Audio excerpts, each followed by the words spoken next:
Tere sulle! Oled sa vahel märganud, et tänapäeva kiires maailmas info ja tegemiste virvarris on vahel raske enda vajadusi, seisundeid ja emotsioone märgata.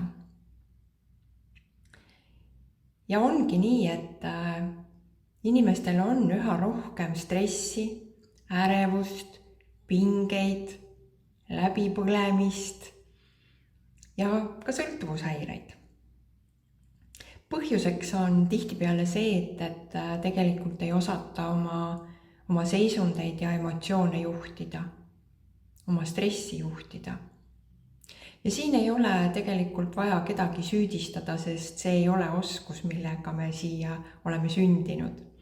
Ja tihtipeale ei ole seda meile ka koolis ega kodus õpetatud.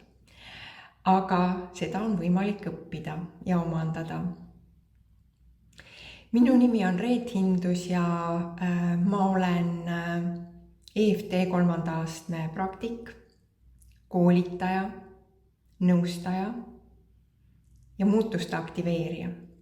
Ja mina räägin 4-nädalasel teekonnal stressi juhtimisest, enesejuhtimisest ja annan mõned lihtsamad tehnikad, kuidas oma ellu võib-olla rohkem kergust ja rahulolu tuua. Seega ma kutsungi sind kaasa sellele 4-nädalasele teekonnale kaassõltuvusest iseolemisse. Ja kirja saad panna siin selle väikese videol oleval lingil. Nii et kohtumiseni koolitusel.